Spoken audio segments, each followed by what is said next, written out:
लाडकी बहीण योजना महत्त्वाची अपडेट असणार आहे. आता बऱ्याच लाडक्या बहिणींना प्रतीक्षा आहे की जानेवारीचा 1500 रुपयाचा हप्ता कधी येणार आहे. त्याबद्दल आपण सविस्तर माहिती पाहणार आहोत. कारण कोणत्या लाडक्या बहिणींना जानेवारी हप्ता मिळणार आहे, कोणत्या लाडक्या बहिणीच्या खात्यामध्ये हे 1500 रुपये जमा होणार नाही याची यादी आहे.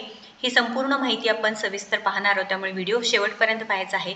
जे मागील हप्ते न आलेल्या लाडक्या बहिणी आहेत त्यांना हप्ता मिळणार का, किंवा हे 1500 रुपये किंवा नोव्हेंबरचा किंवा डिसेंबरचा जे 3000 रुपये पेंडिंग हप्ता याबद्दल काय सगळी माहिती आपण या व्हिडिओच्या माध्यमातून पाहूया.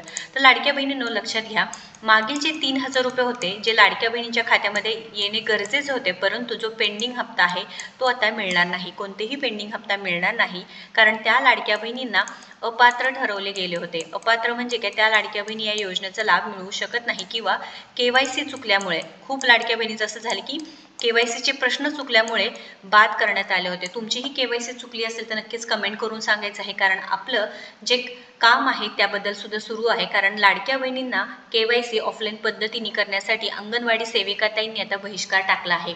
त्यामुळे KYC चुकल्यामुळे बऱ्याच लाडक्या बहिणीचे हप्ते बंद झाले आहे. व जानेवारी हप्त्याचं काय, त्या लाडक्या बहिणींना काय, तर सविस्तर माहिती पाहूया. जानेवारी 1500 रुपये कोणाला मिळणार आहे, यादी आहे बघा, तुम्ही पाहू शकता. पेंडिंग हप्ता मिळणार नाही. मग जानेवारी हप्ता नक्की कोणाला मिळणार आहे, तर लक्षात घ्या, ज्या लाडक्या बहिणींना 18 डिसेंबर हप्ता मिळाला आहे त्याच लाडक्या बहिणींना 19वा हप्ता मिळणार आहे.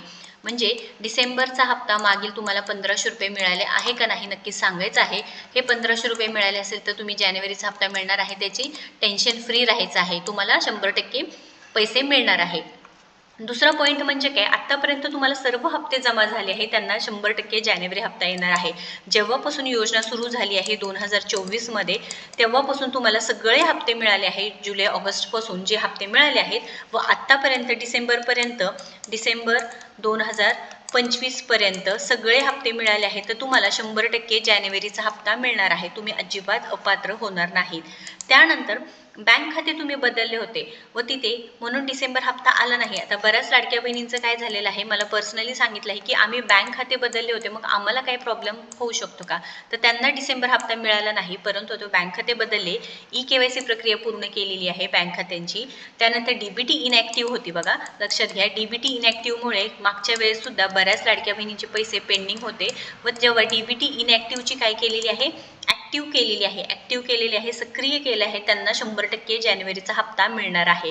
तर लाडक्या बहिणींनो लक्षात घ्या, तुम्ही हे जे निकष पाळून जर अर्ज केले असतील, बरं ठीक आहे, हे जर निकष पाळून केले असेल, तुमचे 21 ते 65 वर्ष वयोगट आहे, तुम्ही आधार लिंक असलेलं बँक खाते आहे, 2.5 लाखांपेक्षा उत्पन्न नाही, तर तुम्हाला 100% काय असणार आहे, जानेवारीचा हप्ता मिळणार आहे. ही यादी नवीन आहे बघा, लक्षात घ्या. कारण काय की जेव्हा आपण योजनेचा लाभ घेत होतो त्यावेळेस ही पात्रता यादी होती व ही अपात्रता यादी होती, परंतु आता हे जो जानेवारी हप्त्याबद्दल बोलत आहोत आपण, लक्षात घ्या, जानेवारी 2026चा हप्ता कोणाला मिळणार आहे. आता या निकषांमध्ये बसून सुद्धा तुम्हाला आत्तापर्यंत म्हणजे नोव्हेंबरपर्यंत हप्ता मिळत होता, पण काय झालेलं आहे, नोव्हेंबरपर्यंत हप्ता मिळत होता, पण KYC केली आम्ही, काय झालं, KYC केली व आमचा हप्ता बंद झाला, अशा बऱ्याच लाडक्या बहिणींची तक्रार आहे. KYC मुळे का बंद झालेलं आहे, तुम्ही प्रश्नांचे उत्तर काय झालेले आहे, तुमचे चुकलेले आहेत, त्याच्यामुळे काय झालं, आमचा हप्ता बंद झाला आहे. त्यामुळे ही नवीन यादी असणार आहे.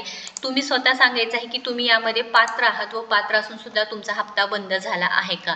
आता जानेवारीचा हप्ता कोणत्या लाडक्या बहिणींना मिळणार नाही, हे बघा, ही जी ऑफिशियल जी वेबसाईट आहे त्यावरती ही यादी दिलेली आहेतच, पात्रता व अपात्रतेची, पण त्याच्या व्यतिरिक्त कोणाला मिळणार नाही. तुमची KYC चुकली होती व तुमची KYC झाली नाही, तुम्हाला जानेवारी हप्ता मिळणार नाही. नोव्हेंबर डिसेंबर हप्ता आला नाही, तुम्हाला मिळणार नाही जानेवारीचा हप्ता. KYC यादीमध्ये नावच आले नाही. आपल्या सर्वांनाच माहिती आहे की अंगणवाडी सेविकाताईंना पूर्णपणे सांगितलेलं आहे की पुन्हा एकदा ऑफलाईन KYC फिजिकल व्हेरिफिकेशन करून घ्या, पण बऱ्याच लाडक्या बहिणीची फिजिकल व्हेरिफिकेशन सुद्धा झालेली नाही. बरं, आता ज्या लाडक्या बहिणीची फिजिकल व्हेरिफिकेशन झाली आहे त्यांना जानेवारीचा हप्ता मिळेल का, बघा, मागील हप्ते न आलेल्या बहिणींना हप्ता मिळणार का, तर इथे अजून त्यामध्ये काय झालेलं आहे, 100% काम झालेलं नाही, त्याच्यामुळे तुम्हाला जानेवारी हप्ता मिळण्याचे चान्सेस खूप कमी आहेत. म्हणजे जानेवारी डिसेंबर व नोव्हेंबरचा हप्ता मिळाला नाही तर तुम्हाला जानेवारी हप्ता मिळण्याची खूप शक्यता कमी आहे, दो तुमची ऑफलाईन KYC झालेली आहे तरीसुद्धा, कारण पूर्णपणे प्रक्रिया 100% झालेली नाही. रेशन कार्डवरती 2पेक्षा जास्त लाभ घेत असलेल्या महिला, म्हणजे काय, रेशन कार्डवरती, आता रेशन कार्डवरती काय सांगितले, एक विवाहित व एक अविवाहित महिलांनीच फक्त लाभ घेऊ शकता. पण एका कुटुंबामध्ये खूप साऱ्या महिला असतील 3-4 तर चालणार नाही. तर एका कुटुंबामध्ये फक्त एक अविवाहित आणि एक विवाहित महिलांनाच इथे काय चालणार आहे, या योजनेचा लाभ मिळणार आहे. कारण एका कुटुंबाची व्याख्या काय सांगितलेली आहे, एका फॅमिलीमध्ये पती पत्नी त्यांचे मुलं आणि जर जॉईंट फॅमिली आहे सासू सासरे, पण भाऊ आहे, भावाची बायको आहे, हे सगळे असतील तर चालणार नाही. त्याच्यामुळे काय की फक्त एक विवाहित आणि एक अविवाहित महिलाला चालणार आहे. जून जुलै हप्ता तुम्हाला आला नाही, जानेवारीचा हप्ता मिळणार नाही. तर लाडक्या बहिणींनो लक्षात घ्या, ऑफलाईन ई-केवायसी संदर्भात GR आला नाही, परंतु जिल्ह्यामध्ये बऱ्याच ठिकाणी काय झालेलं आहे, ऑफलाईन ई-केवायसी सुरू आहे. पण 30 जानेवारीला काय झालं की अंगणवाडी सेविकाताईंनी बहिष्कार टाकला आहे की आम्ही ई-केवायसी करणार नाही, कारण ऑफलाईन ई-केवायसी करण्यासाठी भरपूर जे काही त्रास होतो त्याच्यामुळे नक्कीच इथं अंगणवाडी सेविकाताईंचं हे म्हणणं आहे. परंतु लाडक्या बहिणींनो आवाज उठवायला पाहिजे आहे. हप्ते आपले बंद झाले आहेत, पण त्यावरती सरकारने लवकरात लवकर निर्णय द्यावे. ॲटलिस्ट आम्हाला ऑनलाईन ई-केवायसी तरी ही जी वेबसाईट आहे दिलेली त्याच्यावरती ऑनलाईन ई-केवायसीची जी सुविधा आहे पुन्हा एकदा सुरू करा. कारण शहरी भागामध्ये खूप प्रॉब्लेम येतात, अंगणवाडी सेविका भेटत नाही, महिला व बालविकास अधिकारी कुठे असतात, त्यांचे ऑफिस कुठे असतात हे माहिती नसतं. त्यामुळे लाडक्या बहिणींना हे जे काही ऑनलाईन ई-केवायसीची सुविधा आहे नक्कीच 100% मिळण्यासाठी आपण प्रयत्न करत आहोत. तुम्हाला सुद्धा वाटत असेल तर नक्कीच कमेंट करून. तर लाडक्या बहिणींनो तारखेबद्दल बोलायचं म्हटलं तर फेब्रुवारी महिन्याच्या या आठवड्यांमध्येच GR येईल व पहिल्या आठवड्यातच वितरण होण्याची दाट शक्यता आहे. कारण काय की आता निवडणुका सुद्धा आहे व लाडक्या बहिणीची गरज नेहमीप्रमाणे सरकारला आहेच. त्यामुळे GRची वाट पाहूया, कारण 2 ते 3 दिवसांमध्ये GR येईल, त्यानंतर वितरण नक्कीच सुरू होणार आहे. सांगायचं आहे, महत्त्वपूर्ण अपडेट असणार आहे. या व्यतिरिक्त अजून काही तुमची शंका असतील, काही प्रश्न असतील तर नक्कीच कमेंट करून सांगायचं आहे. आणि अशाच महत्त्वपूर्ण माहितीसाठी आपल्याला सबस्क्राईब करा. धन्यवाद.